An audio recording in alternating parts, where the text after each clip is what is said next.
Hello and welcome to another episode of the DVD Graveyard. Tonight we're going to be taking a look at the Texas Chainsaw Massacre from 1974, directed by the late great Tobe Hooper. And this is actually a film that I was not really planning on covering, to be honest with you, because it was actually the first review I did on this channel, I think like 2 years ago at this point. Yeah, I think it was on like the 50th anniversary. So I covered that. So, and I've talked about Texas Chainsaw Massacre just in passing so many times. I did that video, I think last year of, is Texas Chainsaw Massacre the scariest, still scary after 50 years, or whatever it was. I can't even remember, which that was a fun little video to do. I'd like to do actually more kind of on that concept, if you've seen that. It's August 18th, so I was like, I have to. It's Texas Chainsaw Massacre Day. I have not done a formal review, like in this kind of format that I do, over that film, and it's one of my, favorite horror films of all time, if not probably my favorite horror film of all time. So, I have to talk about it at least. I did just cover Texas Chainsaw Massacre Next Generation, a couple weeks ago, or a month or so ago, whenever that was. So, I guess it's time. I guess I can go ahead and just, bite the bullet and kind of just get Texas Chainsaw Massacre out of my system, and it's covered, and we may or may not do the other sequels. I don't know, because again, my favorites in the franchise, at this point, after I do this one, I will probably have already covered, doing this one and doing Texas Chainsaw Next Generation. Although I really do like Texas Chainsaw Massacre Part 2. That one is a good movie, and it's a fun watch. But anyway, we'll talk about that when we get to that movie. So of course, this is probably going to be more of an appreciation video than it is an actual review, because again, this movie has been done probably so many times, and I've talked about this movie so many times, just kind of throughout the couple years that I've been doing this. It's been brought up several times because, in my opinion, this is, without a doubt, probably one of the quintessential best horror films of all time. I absolutely love this movie. This movie really changed horror completely. I think that it actually I think people look at this movie a little bit differently than kind of what it is, and kind of what I mean by that is mainly just because this movie gets lumped into the slasher genre a lot, and it did become a slasher film later on, like after Texas Chainsaw 2, but the first film was anything but a slasher film. I do not see this being a slasher film by any means. And I have people tell me all the time, well, it's because of this. It's because, the victims are coming to him. He's not coming after the victims, or he doesn't have a personal vendetta against them, or blah, blah, blah, just whatever. And I'm here to tell you right now, in my personal opinion, it has nothing to do with any of that. What this boils down to is that slasher films just did not exist at this point in time. In 1974, they did not exist. Same way I look at, Black Christmas. I covered that movie last year. Another one of my all-time favorite horror films. That was just not a slasher film, simply because of the fact that it did not exist. I don't think that slasher films truly existed in the form that we know them today until like Halloween came out. And then, of course, Friday the 13th kind of refined that formula even more in 1980. So, that's my personal view on this. But Texas Chainsaw Massacre, I never lump it into the slasher genre. Like, you will never see, if I do like a top 10 slashers list or something like that, Texas Chainsaw Massacre will never be on that list. And I'm sorry to disappoint anybody, and I'm not trying to be like a contrarian or like, disregard what anybody else says, but it's just a horror film in the true sense of the word. So, to put yourself in the mindset of, in 1974, there was nothing like this. This movie came on the scene and blew people's fucking minds, because it was. Of course, in the trailers, it was claimed to be real. Everything that happened was true. The way that the film is presented, like from the opening crawl, which just immediately sets the tone of the entire film, telling you that the events that you're about to see are completely true. Everything actually happened in this rural Texas area. It really puts a realistic feeling to it. And that's not even to mention how the film was shot. I mean, just the way that the movie looks. It has a very documentary-esque feel to it. It was shot on 16 millimeter footage, if I'm not mistaken, and it just has this very, like, even to this day, like, it really reminds me of like a really old documentary, like something that I think I can't remember where I heard this from, but somebody once said that it reminds you of something that you would see like in a science class, like in school. Just a really old kind of documentary type thing, and this movie has that feeling to it. Again, I don't know where that quote came from, but I completely and wholeheartedly agree with that. That is the feeling I get from this movie. It has that realism factor to it. Now, I will say that my introduction to the Texas Chainsaw Massacre, I did not have the appreciation for it that I do nowadays. So, flashback to 2003 when the remake came out. And that is really my first exposure to the franchise as a whole. So the remake had come out. Everybody was talking about it, like my family. I was pretty young at the time, but my family was talking about it. It was kind of going around, and I was kind of hearing about it. And my family, of course, has always been really big into horror films. Like, we've always watched horror from from as long as I can remember, basically. I've been watching horror films. So when that one came out, I remember we watched it, and my parents just absolutely loved it. They thought it was great. They thought it was amazing. Best film that they'd ever seen at the time, all that good stuff. And it was scary. Like, I mean, it scared the shit out of me whenever I was younger. And so, a little bit after that, of course, they re-released the Texas Chainsaw Massacre. I think they did the special edition, because I remember when this DVD was in Walmart all the time. Like, I remember my mom actually worked at Walmart at the time, and I would go in there and just sit and kind of look at the movies, and I would always look at this copy of it and read, and I wanted it so bad. And my parents were like, you're not going to like it, you're not going to care for it, it's not really going to be, they didn't really think I was going to enjoy it at all. And it wasn't until like maybe like a year later, either they bought me that or something. Like, I ended up with that exact copy of it, that special edition version. And I remember sitting down to watch it for the first time, and I didn't really know what to think about it. I mean, I didn't dislike it, like I didn't hate it, but I just didn't really. I don't think I really understood it. Like, it just really didn't. There's not really any music in it. It kind of leaves you kind of on a cliffhanger. It's so wild, and there's just so much shit going on, and it didn't really like click with me until many years later. Now, of course, again, like I said, I did not dislike the movie. It just didn't really register with me in the way that it does now. And it wasn't until like I don't know, I was probably in like high school, or a little after high school, something like that. I don't even remember when I sat down to watch it again, but I remember sitting down one morning. This was probably like 2016, 2017, because I had my own house at the time. And I remember I sat down one morning, like really early in the morning, nobody was home, and I was going to watch this movie, and, that was just kind of the one that popped into my head. And it was a hot summer day, and I remember putting it in, and just, it captivated me. Like, I mean, from like start to finish. It was like seeing it again for the first time. And I guess I hadn't seen it in many years prior to that, and I was like, oh my God, this movie is genius. Like, this movie is amazing. Like, I really started to understand what was going on in this, because of course I had heard for several years prior to that, everybody talking about how it's, the greatest horror film of all time. It's the, Rex Reed said it was the scariest film he'd ever seen, and that, I didn't understand up until, this time, because again, it really, I guess it clicked with me, and I don't know if it was because I was able to kind of look at it with a fresh lens, or a more mature mindset at this time, because I was still pretty young, but I mean, I was definitely older than when I first saw it.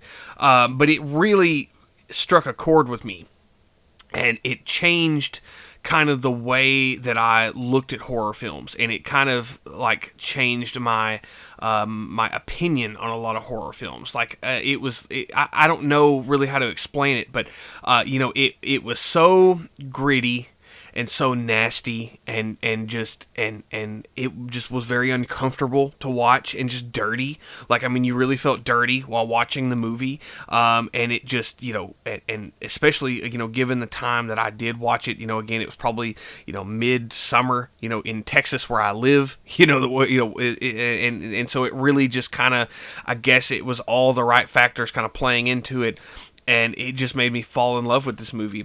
And subsequently, over the years, I have just grown to love it more and more and more, to where at this point it is now, like I said, probably one of my favorite horror films of all time. Where if you'd asked me, when I first saw it, years ago when I was young, I would have told you Halloween, all the way. Halloween would have been my favorite film. I went through a big Halloween phase where I loved Halloween, and then I loved Nightmare on Elm Street, and then I loved Friday the 13th, and so on and so forth. But if we're talking about just specific movies, Texas Chainsaw Massacre is always going to be in there, 100%. Like, I mean, I absolutely love this movie to death, and so many factors play into that. I mean, of course, how they filmed this movie, it was a very low budget. Everybody in this movie truly suffered for the art. I mean, people, they were in the movie, that are hot and sweaty and gross. I mean, they were truly in that environment, and it shows on screen so well, and again just adds to that realism factor.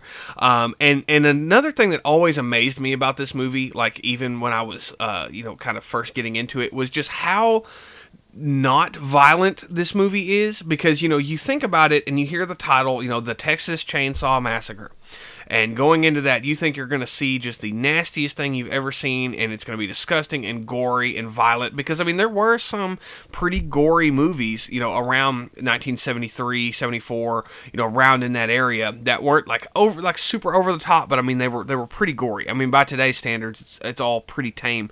But, that was one thing that always truly I thought was interesting, was you don't really get a lot of gore, but even still, like, you remember the movie as being very, very violent and very grotesque and macabre and disturbing. Like, I mean, all of these things, like, it just plays into that. And again, it's not because you've seen something just horrific. Like, for example, I just covered the August Underground films. I just talked about those movies, I think like yesterday.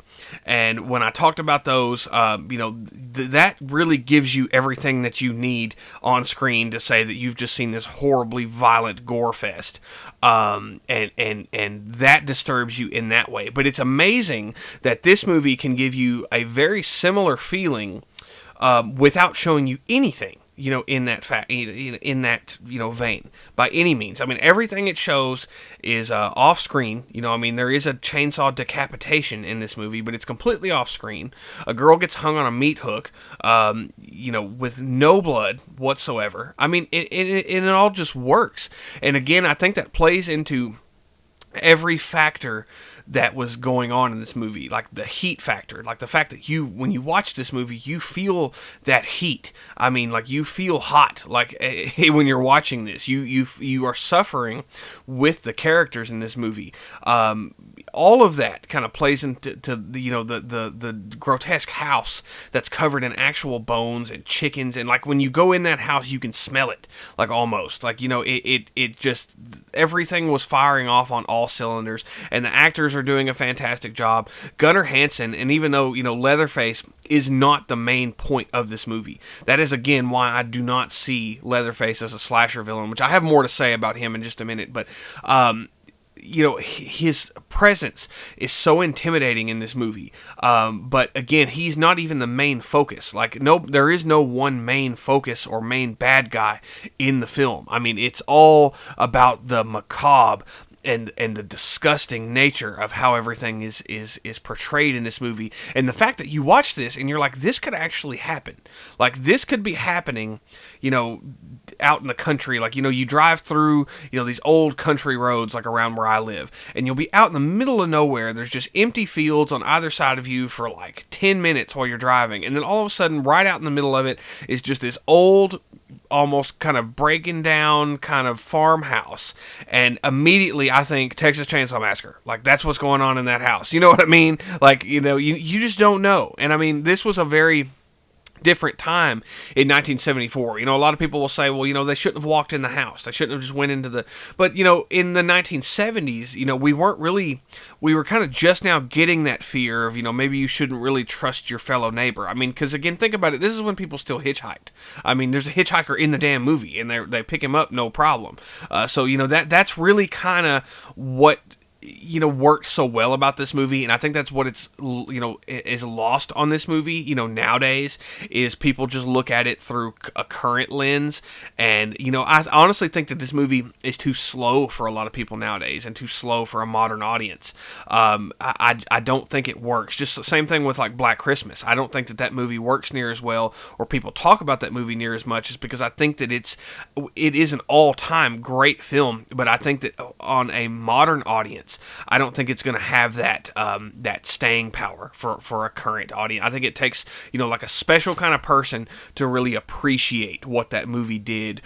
Somebody who has a little bit more of a mature taste in movies, to be honest with you. And I don't mean to sound conceited when I say that.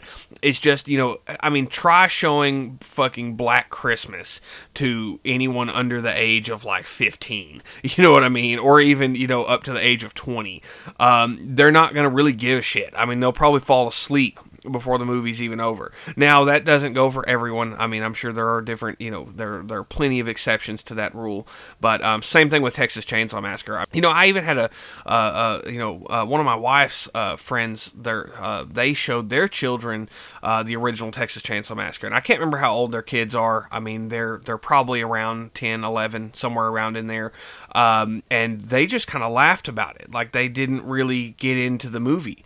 And they didn't have that fear. And and I can kind of relate to that, because I didn't really have that either whenever I was that age. I didn't really understand it. But again, that's what I mean, is I think that this movie has, it takes a little bit more maturity and a little bit more understanding to really like get kind of what is going on in this movie. And I think that that's why this movie is again, it's an all-time classic, but I don't think that it really kind of registers with that particular audience, if that makes any sense. But that's just, again, my personal opinion, and that's just from what I've noticed anyway. So like I said a minute ago, I do want to talk a little bit about Leatherface himself in this movie, and just the characters as a whole. So I think all the actors are doing a fantastic job. Of course, this movie stars Marilyn Burns, kind of as our final girl before, that was really a thing. And then Paul Partain is another kind of standout character in this movie, who plays the character of Franklin.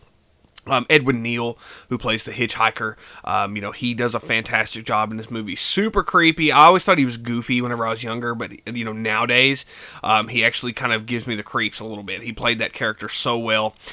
Jim Seidow is in this movie. He does a fantastic job. And then, of course, last but not least, Gunnar Hansen is in this movie, who plays Leatherface. And actually, every actor that I just mentioned, with the exception of Edwin Neal. I think Edwin Neal is still alive, but everyone else has unfortunately passed away at various times, which is very sad. Even Tobe Hooper has now passed away. I think a couple of the other actors have passed away too, if I'm not mistaken. Because this movie at this point is now like 52 years old. This movie has been around for a while. And that really kind of blows my mind, because at this point, like, if you were to watch this movie, in 1974, 50 years prior to that, you would have gotten something like Nosferatu. You know what I mean? Was 50 years prior to that. So it's just weird to kind of break that timeline down realistically, and you're kind of looking at it from nowadays, looking back on it. And that it's odd. Like, it's an odd thought to me personally, and it kind of goes to show how far movies have come in the 52 years or so since this movie was released. And this movie is honestly responsible for a lot of the cliches that we have now in horror films. It really established a lot of those. The five teenagers, on a trip, run into an abandoned farmhouse where there is a cannibalistic family inside who picks them off one by one in various ways and kills them. And the one girl manages to escape the house and get free. And that's that's kind of what we got. That is what this movie did. Now, like I said earlier, I wanted to talk about Leatherface a little bit. He always gets lumped into, people's favorite slashers, or this gets lumped into the slasher genre. And I think it's anything but that, because of course Leatherface would, after this movie, become a slasher villain. Okay, like Texas Chainsaw Massacre 2 is absolutely a slasher film through and through. Texas Chainsaw 3, slasher film. The only film in the franchise that I think really kind of got back to the roots of what this movie was Next Generation. And that movie was crazy and just wild and not a great movie. But I think that it understood, because of course Kim Hinkle, the writer of this film, he was the writer and director of that film. So I think he had more of an understanding of what really made the first film great, because Leatherface was not your main guy. This movie was not about Leatherface at all. Leatherface was just kind of there. This movie was about the macabre and the madness and the reality of the situation, and the disgusting conditions that these people live in and what they have to do to survive. And there's like a lot of social commentary that I think is lost on a lot of people nowadays, because we don't live during these times. Like, it's completely different. So I think a lot of that kind of social satire is kind of lost from that time. But yeah, I mean, that's kind of the way I look at it. I never considered Leatherface from this film anyway. Some of the other ones, you could say that he is absolutely a slasher villain, but in this film he is not. He is just a guy who is mentally unstable, who lives with his family, who protects his home. And what's really interesting about him is, everybody thinks of him as this big badass killer guy, but I mean, he's not. He truly is kind of the most sympathetic character in the entire movie, and he's kind of the most emotionally vulnerable and the most emotionally unstable person in the movie, and probably the most abused person in the movie, which is very interesting. That it really kind of took that approach, because if you really break it down, Leatherface is only killing these people because they're showing up at his house, and he's kind of like a dog. Like, he doesn't really understand what the deal. Like, all he knows is that these people are not supposed to be here, and he kills them, and he ultimately, I guess, cooks them. It's never explicitly said, but he doesn't really understand really what he's doing. He's kind of just doing what he's told and what he's been raised to do, because he's just not all there. Like, there, he's not everything is firing on all cylinders inside of Leatherface's head. And I mean, there's even a moment where he kills Jerry in the movie, and he freaks out, and he's running around the house looking like, where the hell are all these people coming from? Like, he's losing his mind. He's having like a tantrum, basically. And it's like, and it's so interesting to see, like, once you go into it with that knowledge. Like, I mean, he is not this unstoppable, horrifying force. He's this scared child in a man's body, essentially. And what another interesting thing is like him putting on these skin masks, which were done in this film, better than they were done in any other film, I mean, at all. Even the modern films, I mean, they, struck gold with these face masks in this first movie, and it was never replicated any better. I mean, that's my personal opinion. The first film, they knocked it out of the park. It looks great. It looks real, and it looks gross. They nailed it. I mean, the first time around, which is just incredible. But he has to put these faces on to really know what kind of personality he has. So, I mean, whenever he's wearing the famous kind of killing mask, that's the mask that he wears just kind of around the house, doing his cooking stuff and doing his butchering and stuff like that. That's his kind of big male persona, I guess you could say. And then, of course, whenever he's just kind of doing the dishes, preparing dinner, getting everything ready, he has the old lady mask that he wears around the house, because he kind of is the only female kind of touch in this movie.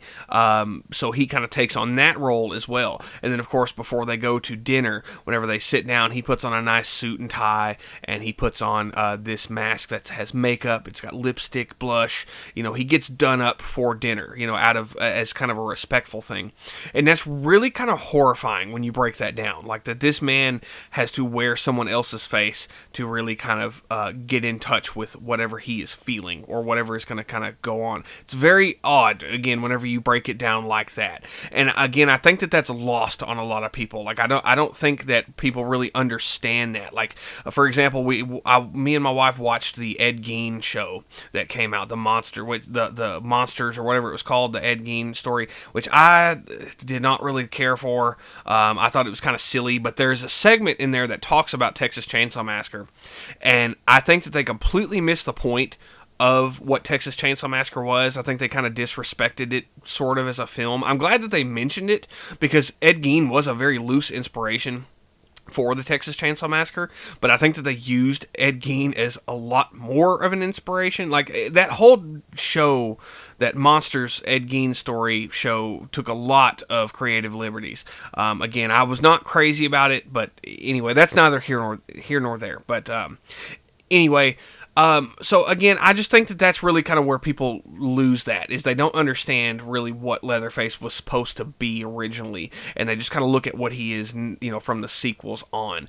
This movie, compared to any other franchise, really, I mean, whether it's Friday the 13th, Halloween, any of those, big franchises, Nightmare on Elm Street, stuff like that, this is the only case that I can really think of where I will always truly separate this first film from any other film in the franchise. If somebody told me that you could only watch Texas Chainsaw Massacre and none of the other sequels for the rest of my life, I would be perfectly fine with that. If this movie never got a sequel, if it was literally, like, again, coming back to Black Christmas, if this movie never had a sequel, ever, as much as I enjoy some of the other sequels, and it just left off just like it does, because it drops and ends as quickly as it begins. Like, I mean, once this film ends, it's like, holy shit, like, it's over, what did I just see?